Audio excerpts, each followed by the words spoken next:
of the authors of a new conservative-led report out today, debunking each and every legal claim of election fraud made by Trump and his team as it relates to the 2020 vote. And gentlemen, thank you for being with us. I was talking about Republicans who call themselves conservatives, but still believe in the big lie. And so that's why you are here. I first want to ask you about this report that the two of you have put together. Who is it for? Ben first. We wrote this report for conservatives who may believe the allegations that elections are fraudulent and rigged. And what we wanted to do was gather a group of conservative jurists and political operatives to take a look at every single charge Donald Trump or his supporters filed in any of the 6 battleground states. And so we have looked at all 64 cases and 187 counts and confirmed that he did not make his case. Peter K. Navarro sitting in for Stephen K. Bannon. I think Steve is out there still doing the victory laps he was taking over the CNN documentary last night. Curious piece of journalism from CNN. It was a blatant, bald-faced attempt to portray Steve in the worst possible light. And what they wound up doing, I think, was turning him into the savior of our republic by resurrecting the grassroots here in America. I think my favorite part of the film, let's call it a film, was the beginning featuring what I would describe as, let us say, very well-spoken soccer mom types from the great state of Georgia who apparently were politically unawake, and somehow they heard Steve on this show, War Room, and were inspired,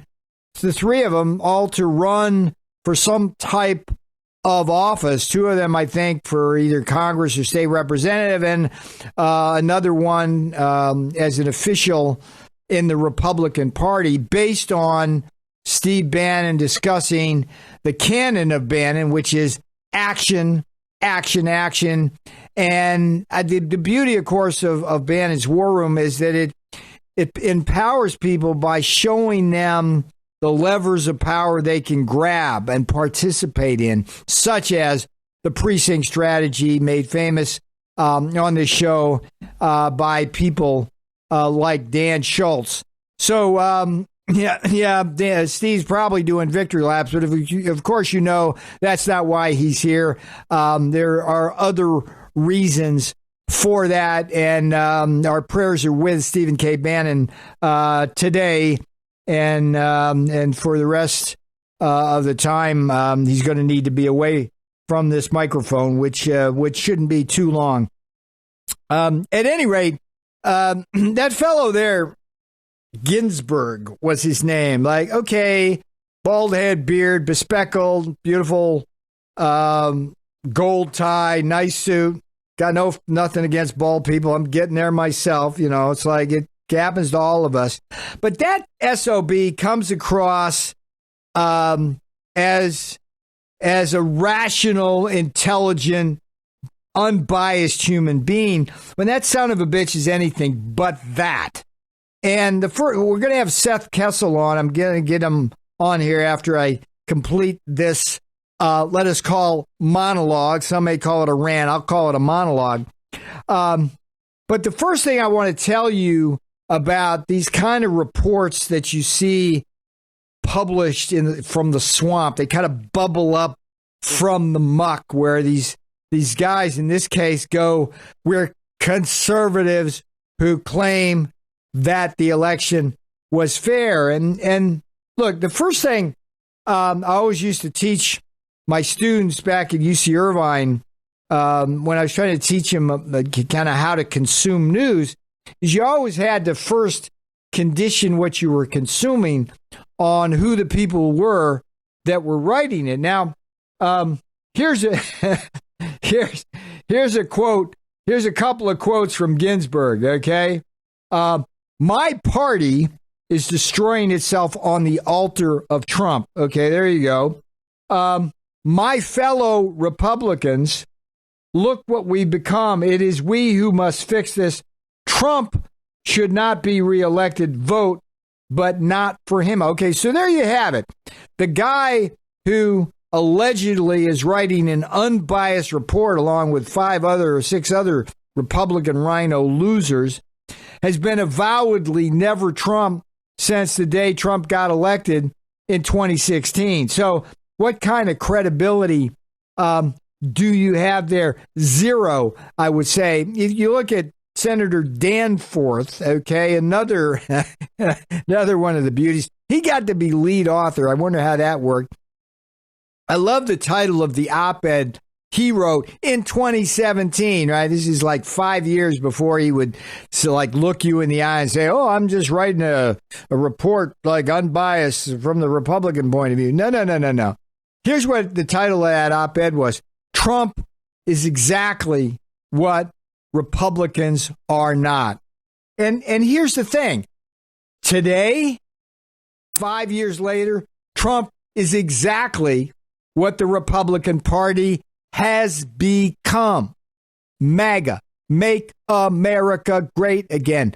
Deplorables, Party of the Working Class, the black, brown, blue-collar Americans, the new Rainbow Coalition, the party where Hispanic Dems, Hispanic blacks are coming home to the party of Abe Lincoln, home to the Republican Party. So don't tell me, Danforth, that that you are unbiased. Now, as for the report itself, they make the claim in that report that they looked at every claim of fraud and irregularities and debunk it. Well, I was deeply offended by that personally because, as Steve Bannon has talked about many times on War Room, the unquestioned, the definitive first major analyses of fraud and election irregularities during the 2020 election was none other than that thing called what? The Navarro report. Get it on peternavarro.com. It was something I did beginning Thanksgiving Day after the election in 2020 and finished before the events of January 6th. And what I showed in that report, beyond any shadow of a doubt, Cameron, do we have slides here?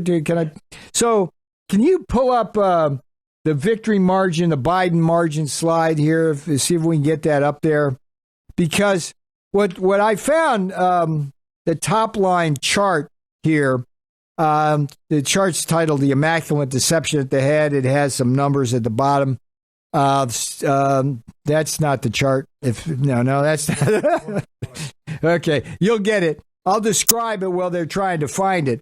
But what I did in that report was look at the 6 major battleground states where the election was allegedly won by Biden. It was Arizona, Georgia, Michigan, Nevada, Pennsylvania, and Wisconsin. Okay? And there it is. We got this now. Now, what I would refer to you, well, I guess in the small print, first of all, is the numbers. What I did was, after looking at all the fraud and irregularities, my top line finding was that the number of possible illegal ballots attributable to fraud and irregularities absolutely dwarfed the alleged Biden victory margin. Remember, for example, Georgia. Biden allegedly won that by 12,000 votes, mas or menos, right?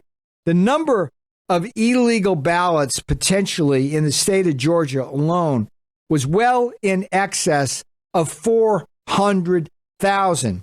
And if you look at that chart, what you see is like these different categories of irregularities. See, that's the thing. It wasn't just bump in the night illegal ballots stuffed in drop boxes. It was things like the ballot mishandling, the contestable process files, the mistreatment of poll watchers. And so what you find here are a set of numbers that really should drive any reasonable person to want to investigate these irregularities. Okay, now, that's not what this report did by these so-called rhino conservatives, okay, who are anything but Trump conservatives. What they did was simply ignore the Navarro report. I found this curious, right? Okay, so look, that report is out there. It's the most heavily footnoted, well-documented report on election fraud and irregularities that was presented to the American people within the first 60 to 90 days after the election. Okay, it is a part of history. Okay, there is zero reference to that report, and therefore zero rebuttal of the statistical claims I make in that report. And what I find heartening, based on the hard work I did on that report, is if you look at 2,000 Mules, right? That's the bookend. Okay, that's the film by Dinesh D'Souza coupled with Rigged, the beautiful film by Dave Bossie. What those two films have done is basically verify everything I did in the Navarro report, and my numbers are eerily similar to what Dinesh D'Souza finds when he does his 2,000 Mules analysis. And what did this Republican report do with 2,000 Mules? They said it had been completely discredited based on 3 footnotes from what? Left-wing journalists. I mean, come on, guys. This is just total nonsense. So with that kind of as a lengthy introduction to this whole issue, if Seth Keshel is on the phone, there he is. Look at that man. Vest. He's in his vest today. Never trust a man with a vest except Seth Keshel. All right, Seth, you've heard my rant. I'm going to let you rant a bit. Go for it. Tell us what your read was of this report done by these alleged rhinos. So the report is a dud. Steve reached out to me last week, wanted me to run it over and give my 2 cents. And just like you said, your numbers match Dinesh's, my numbers match yours in a different way of analyzing the election. Right off the bat, the authors show their bias. Trump is mentioned 245 times in the document, Biden 101 times. Clearly, they're trying to make the angle that Republicans and Trump don't really go together and to quell down. Now, I wonder why now, 20 months after the election, you have all these hit pieces. I was featured in one in national propaganda radio a couple weeks ago that was also a dud. Looking through the data, they talk about what would happen if the Americans lost trust in the system of elections thanks to stuff like this. Well, they already have. Even CNN's own numbers show 52% of Americans don't trust the system of elections. More conservative outlets are showing about 60% of Americans believe the election of 2020 was decided by outright fraud. And you can go down and through the states, and they talk about support for other Republicans as if Trump had a weak performance. But no incumbent president since 1888, Grover Cleveland, has gained votes from the previous election and failed to win re-election. You can look at any of these numerous trends, indicators, bellwethers, and predictors, some of them that go back to 1872 that were disrupted by the magnitude of fraud that happened in our election. I would say on November 3rd, but 4th, 5th, 6th, 7th, and so on. They counted until they needed no more votes. About the mail-in ballots, you can look at states that have had mail-in balloting before 2020, Washington, Oregon, Utah, Colorado. I did the analysis on those 4 states, and they had pretty standard increase in turnout over the years as their populations grew until 2020, and they also exploded. So why is it that we use mail ballots as an excuse for higher turnout in Pennsylvania, Michigan, Wisconsin, and so on? Really, the conspiracy theorists here not the Trump supporters. It would be Robin Vos, the Speaker of the General Assembly in Wisconsin, who was presented with so much evidence of election fraud there that he had to come out and say that there was widespread fraud in Wisconsin.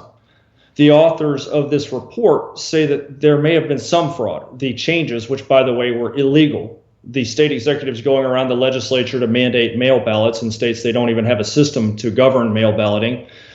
Some fraud may have happened, but not enough to overturn results. They even went as far as to say as no results in even a precinct would have been overturned. Well, my researchers came back with some interesting numbers on Maricopa County. There were 23 precincts out of more than 740 in Maricopa County that were decided within 1% to either side, and 5 of those were decided by a single vote. So it's not just Trump versus Biden in Arizona that is on the decertification block. It should be McSally versus Kelly. It should be about 12 other races in Maricopa County that are completely too close to call. And ironically, 2 races for the Maricopa County Board of Supervisors. The Steve Chukri recording suggests that they did not want an audit in Maricopa County because Sellers and Gates were concerned they may not have won their elections. So you can go down the chain in Arizona. They even talk about the Cyber Ninjas report, and the first thing they say is that Biden actually got 99 more votes and Trump lost votes, 261 votes. Unfortunately for them, that was not a recount. So if I give you 5 $100 bills, you're going to say you've got $500. Until I show you that 2 of them are counterfeit, you really have 300. So the issue with the election from coast to coast and even beyond, I've shown my numbers about Hawaii, and Audit the Vote Hawaii was very happy. I showed the fraud there. But you can see that really these ballots are being cast by, I would say voters, but by entries on voter registration lists that don't exist.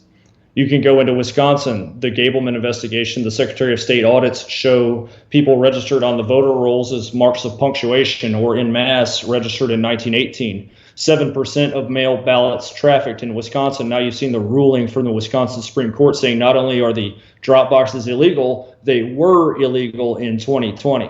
That should absolutely be a history-changing prompt for Wisconsin to decertify its 2020 election, but of course they say that they don't have a mechanism to do so.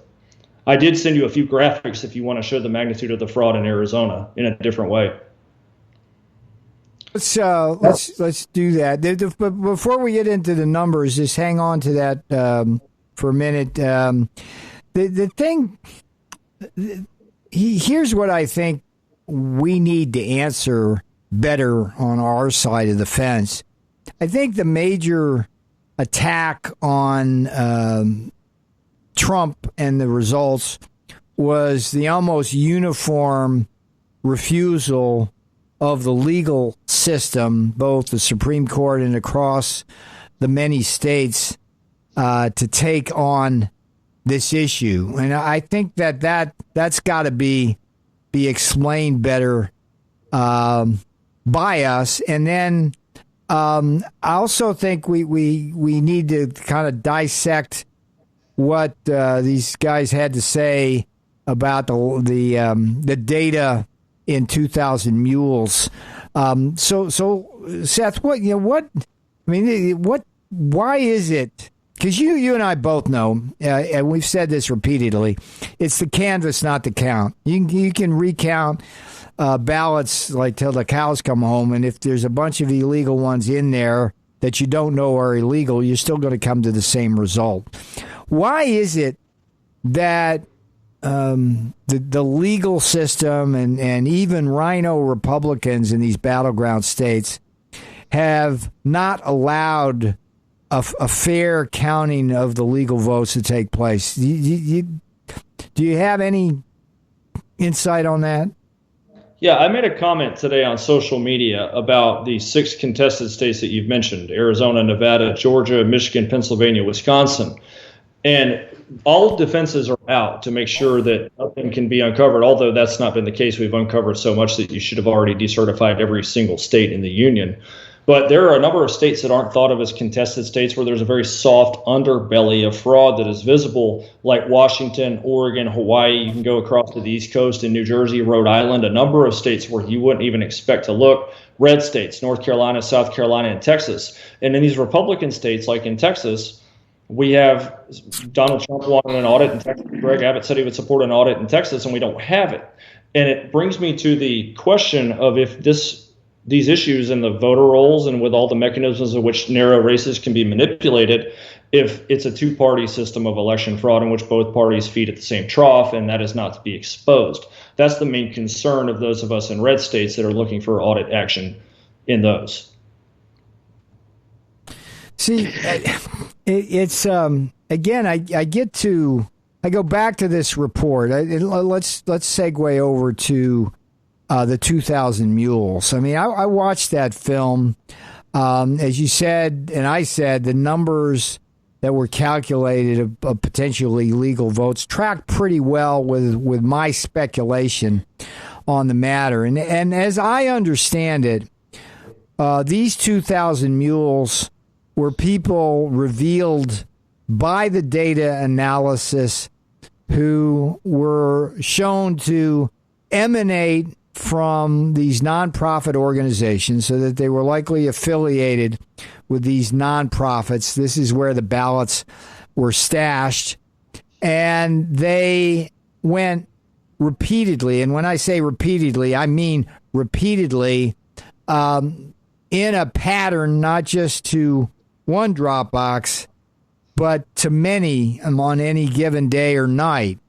And it seems to me that you can make the case, like these alleged Republicans did, that, well, you know, if the data can't tell us if they were at the drop box, maybe they were 10 or 20 feet away or something like that, picking their nose at the ice cream store. I mean, who knows, right?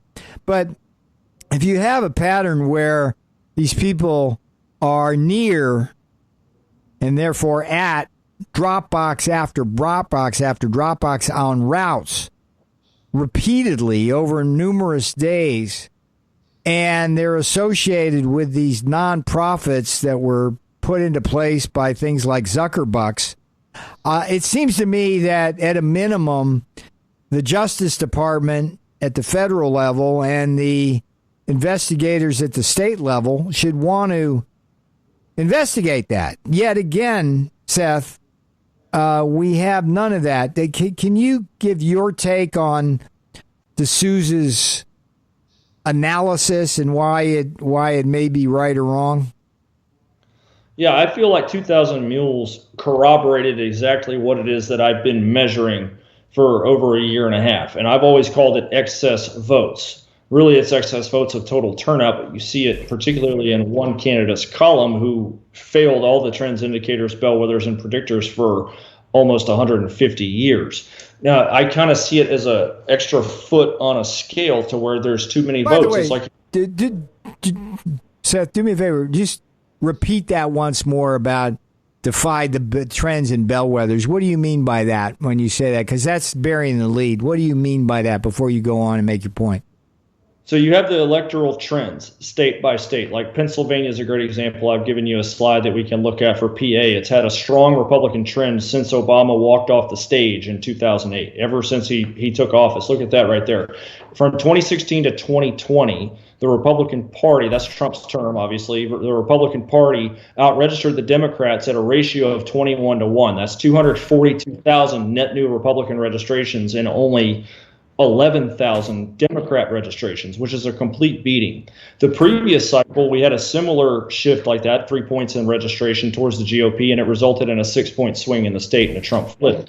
So what we're saying is Pennsylvania registered a 21-1 ratio for the GOP with Trump at the helm of the GOP, just so it could give Trump a record number of net new Republican votes and total votes, surpassing Obama's vote total in a state with a declining or stagnant population that is losing an electoral vote. And they also, in the same election, turned around and gave Joe Biden a record number of votes. So almost 1 million new votes between the two major parties in Pennsylvania, which is actually losing electoral power in the next decade. That's a trend. An indicator would be the bellwethers. So we've seen the bellwethers on the map. 18 bellwethers go to Trump. That's an indicator that, hey, it's going to be a long night for Joe Biden. And of course, he winds up winning the election somehow with all bellwethers lost except for one. Then we have some predictive data. You can see ones like no president has ever gained votes and lost since 1888. and we have Trump gaining 11 million votes. So those are the things that I've been looking at. So they're really conversation starters in which nobody has a good answer. Another good one is how does Joe Biden outperform Barack Obama in Hawaii, with Hawaii also bearing the largest percentage Republican vote gain in the nation in 2020. So the Trump win was so large that it impacted the electoral trends of solid blue states, in which they also need to be manipulated to distract from what happened in the Midwest and in Arizona and Georgia, so everything looks normal across the board. You can't look across the board and see an upset in Oregon, but Pennsylvania, Michigan go to Joe Biden. Seth, we got my clock says we got 30 seconds left here. Is that right, Cameron? Yes, indeed. All right, Seth, can you hang on for the break? And we want to finish up with you with your social media and talk a little bit more about Dinesh D'Souza, why his numbers were probably right. Peter K. Navarro in for Stephen K. Bannon here. War Room Battleground, making a difference, at least according to the CNN documentary. We will be right back.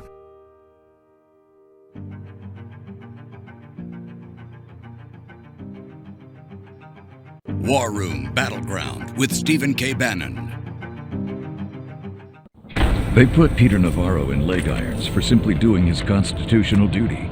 Now they want to put Peter in prison for standing up for Donald Trump. Please go to Amazon right now and order Taking Back Trump's America to help fund Peter's legal defense. Taking Back Trump's America provides a critical MAGA blueprint to put Trump back in the White House in 2024. Buy Taking Back Trump's America on Amazon today. If they can put Peter Navarro in prison, they can come for all of us. And so, Judge Griffith, if you could explain, if you look at all of these cases, what is it about the way you conducted this investigation, this report, that might help bring those who are still believing this election was stolen to reality? How do you think this is going to help?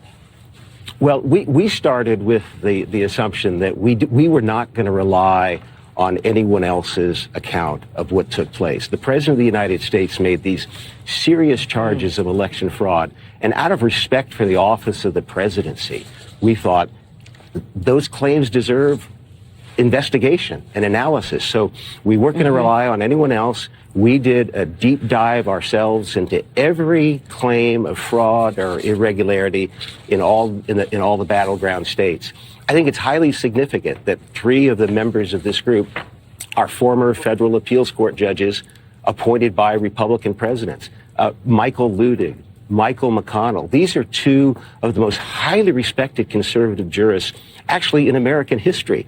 And they joined in this process, and we took a deep dive, a fresh look at all of the allegations, and we came up with the conclusion that Ben just mentioned. There is no evidence of fraud that would have changed the outcome in any single precinct, let alone the nation. So our hope is that when conservatives hear this from fellow conservatives, when they hear this from people who hold their same values about limited government, religious liberty, judicial conservatism, that they'll see what the truth is, and hopefully, and this is the thing that I learned most from this process, other than the fact that it confirmed that the election was lost, not stolen.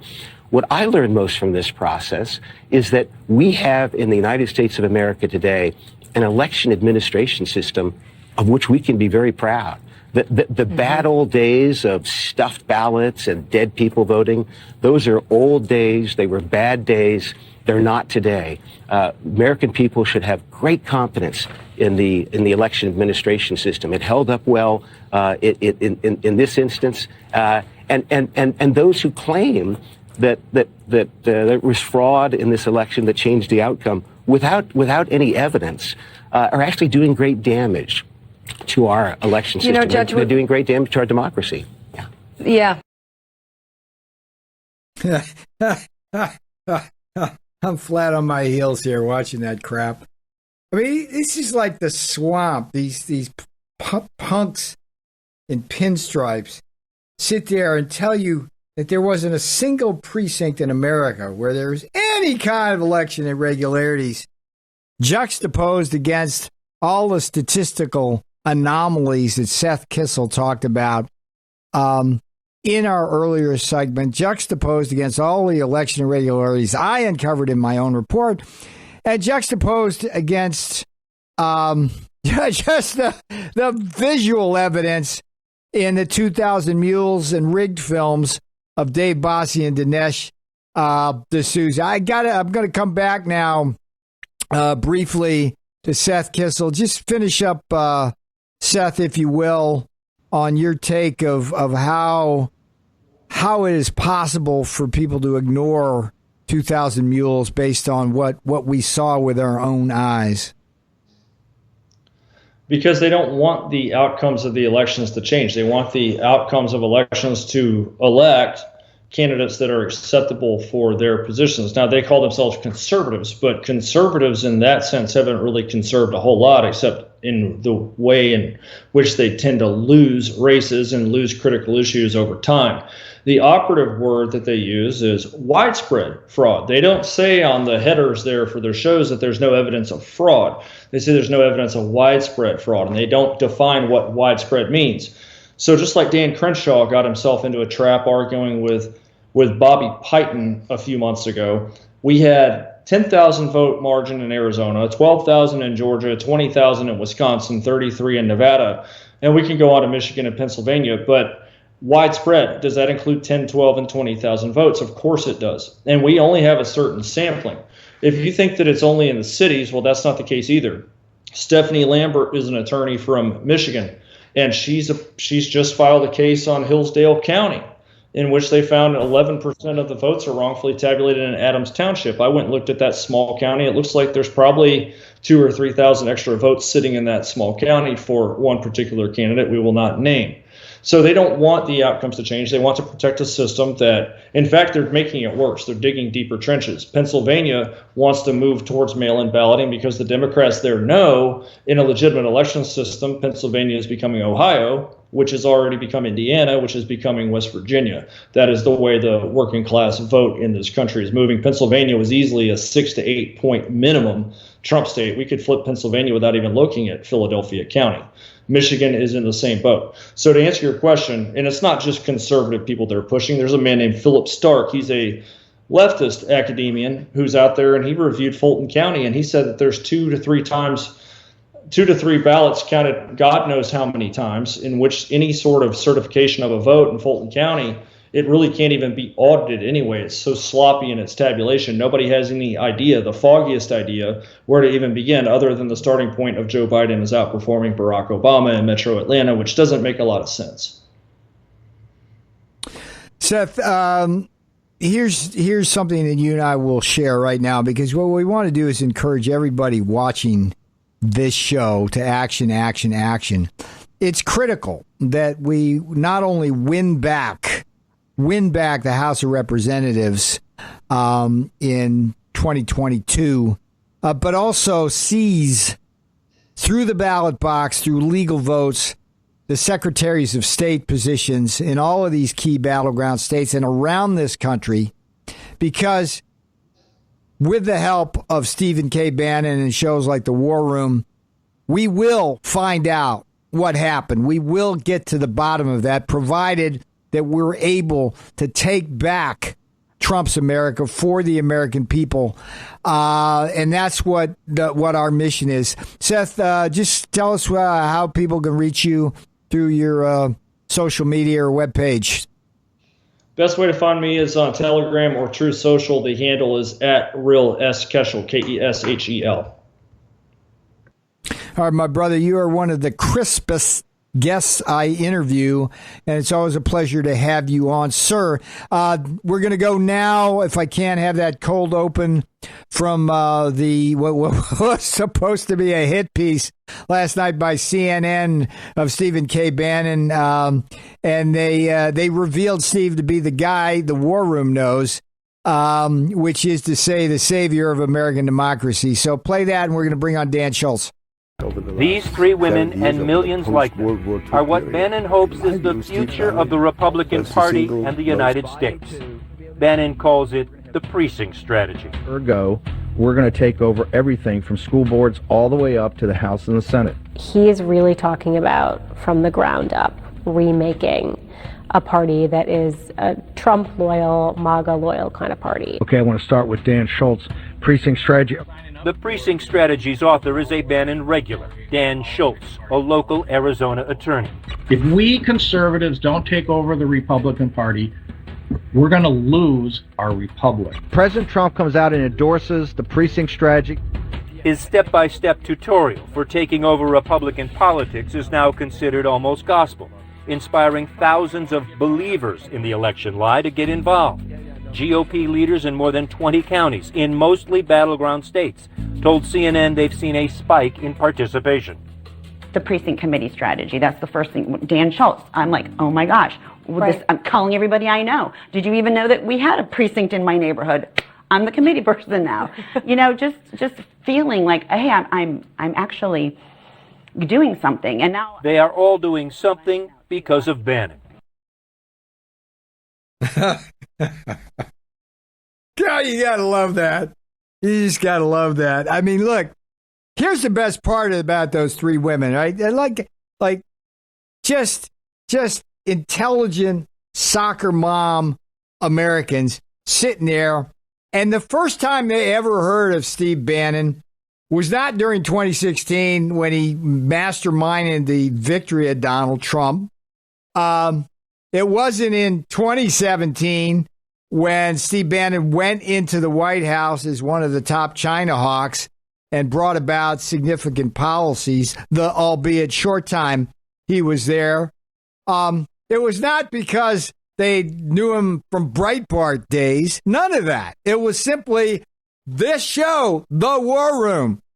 And he was the only guy talking sense, Stephen K. Bannon, in a world where, and they're from Georgia, those women, nothing seemed to make sense. Those women knew that Donald Trump knew that election because they knew Georgia. And so lo and behold, the only person I think they'd rather be able to talk to than Steve Bannon might be my next guest here, Dan Schultz. He apparently, Dan, you are a hero with your precinct strategy. But let's bring in Dan now. And I just want to get your reaction, first of all, to that CNN documentary when you saw what was going on there. Thanks, Peter. Thanks for having me. I thought it was a very good piece. As you mentioned, both the article that they wrote, which is very good, which has tutorial videos on the precinct committeeman strategy, and then those wonderful women that they showcased from Georgia, salt of the earth people, good, decent people who want to do something. And now they're doing it. And they're getting involved for the first time in their life in party politics and learning basic American civics, which they probably didn't get taught, unfortunately, in the schools they went to. But I did. You know, and what I did in 2017 is I put it all in this little book I wrote, How to Get in the Real Ball Game of Politics, Where You Live to Help President Donald J. Trump Make America Great Again. It's the precursor to in Trump time, so to speak.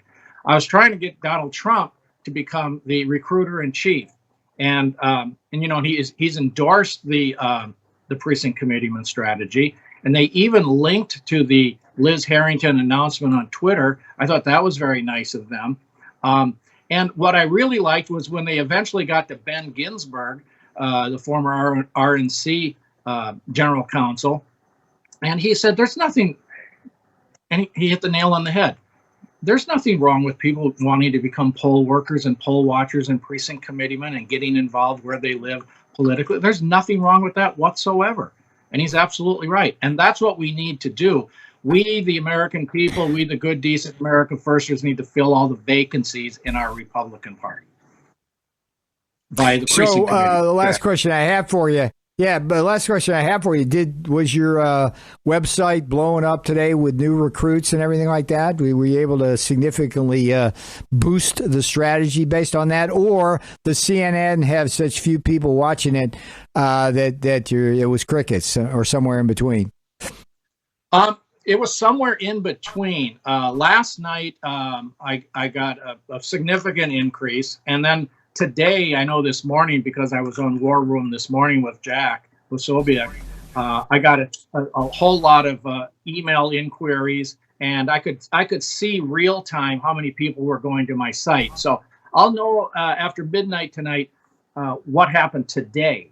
And so I did want to mention 3 things real quick, if I can. First, first place to go is my site, precinctstrategy.com. And that's what it looks like. That's the first action site. And then once you get there, you sign up clicking on, this button here, connect with other conservatives in your state. That takes you to our site at pill.net, our precinct strategy site at pill.net. And then there's a new voter integrity tool that I want everybody to check out, Votify Now. You go to votifynow.org, votifynow.org to see it. You can download it to your smartphone.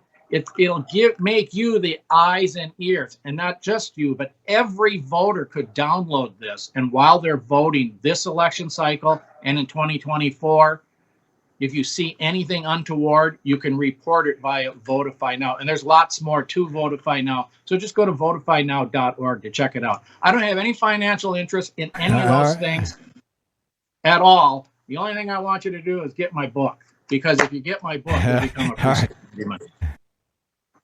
All right, my brother, Dan Schultz, you are an American patriot, sir.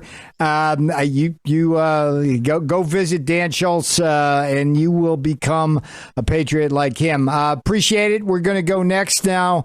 If we can, we love to showcase political candidates who are pro-Trump in various states, and so let's introduce that via an ad, a political ad, if we can.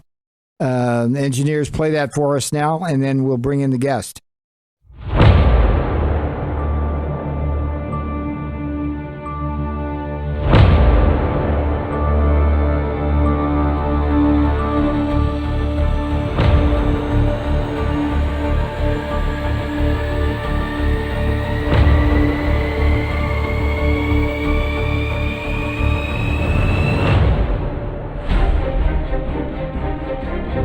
Hi, my name is Gordana Schifanelli. No one knows better than me what socialism and inflation is. This is 500 billion paper money bill. Empty shelves, long gas lines, and rising prices are the first signs of a civil unrest. We do not want to go that way. But sadly, our government is taking us right there. We need to stop this path to socialism, and I know how. Vote for freedom. Paid for by Citizens for Gordana Schifanelli for Lieutenant Governor. Kelly Hall, Treasurer.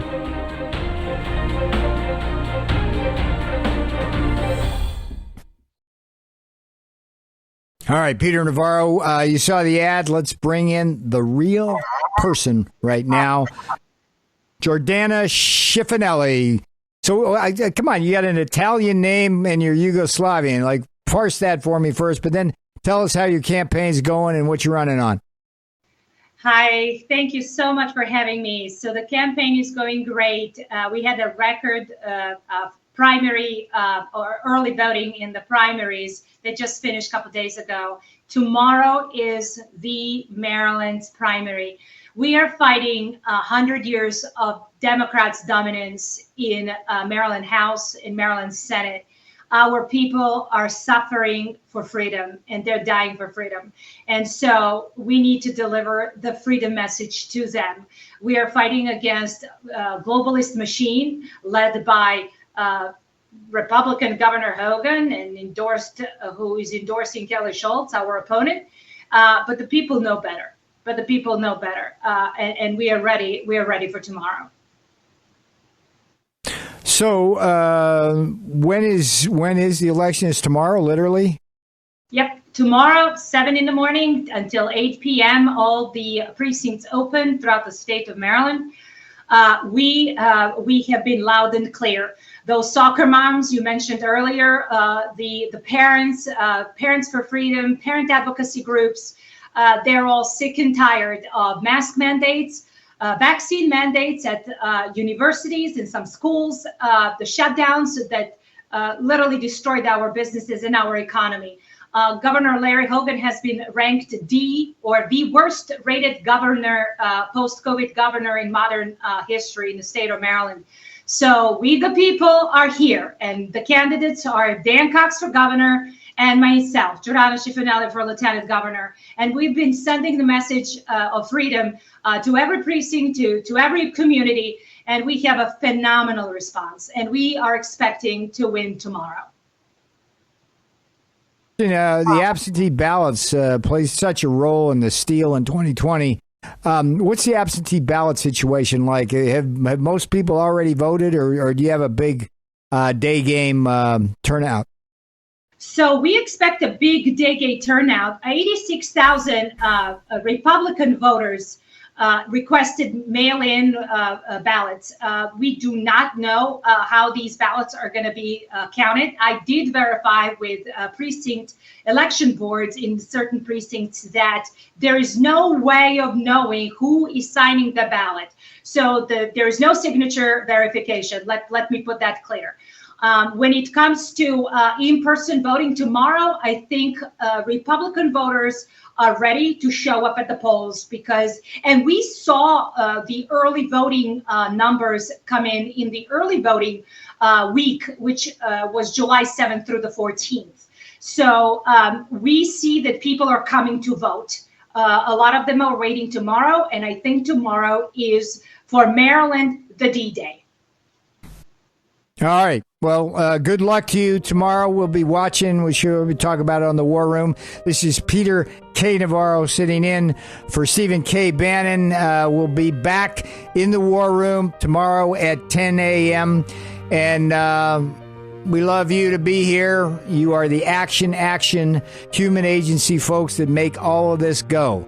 It is the #1 podcast in the world in politics. Stephen K. Bannon.